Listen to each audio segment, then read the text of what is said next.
13 présumés auteurs de faits de fraude aux examens scolaires, dont 8 jeunes filles dans les filets de la police nationale. Parmi les 8 filles, 7 candidates au brevet d'études du premier cycle BEPC, session de 2025. Le secret d'un peuple, c'est le groupe WhatsApp que cette bande organisée, dont la tête pensante est un jeune élève de la classe de première et âgé de 24 ans, a savamment mis en place aux fins de procéder à des manœuvres de tricherie pendant la composition des épreuves. Les candidats, selon les consignes données par la nommée BR, devraient tout faire pour entrer avec leur téléphone portable Android dans la salle de composition. Pour ce faire, les filles devraient porter des jupes amples ou des pagnes en dessous de la tenue.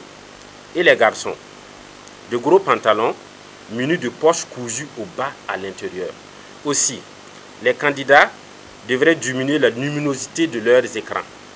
Et une fois en salle, après le partage des sujets, prendre une photo et envoyer dans le groupe. Et dès que le sujet est envoyé, le nommé B2 fois A envoie cela au nommé 3 fois A, au nommé BS en fonction de la matière.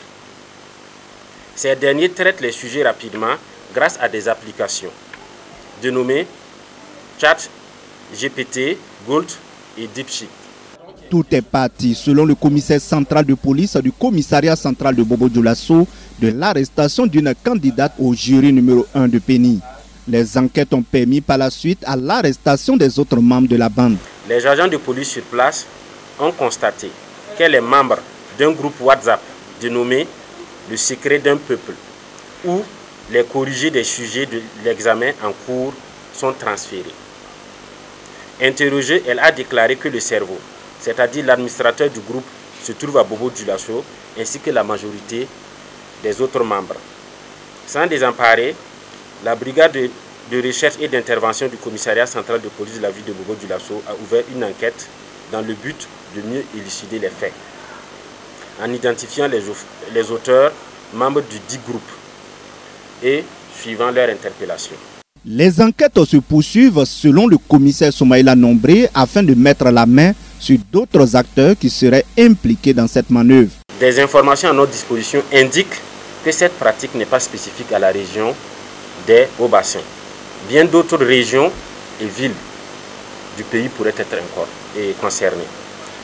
Les enquêtes se poursuivent et des interpellations pourraient avoir lieu dans les heures, jours et semaines à venir. En attendant d'être mis à la disposition de la justice pour suite à donner à la procédure, les mises en cause, faut-il le rappeler, encourent des peines d'emprisonnement allant de 6 mois à 3 ans et une peine d'amende de 3 à 6 millions de francs CFA. En plus de ces peines, ils encourent des sanctions disciplinaires pouvant aller à leur exclusion de la composition des examens scolaires pour plusieurs années, selon Yacouba Farka, chef de service de la police judiciaire des Hauts-Bassins.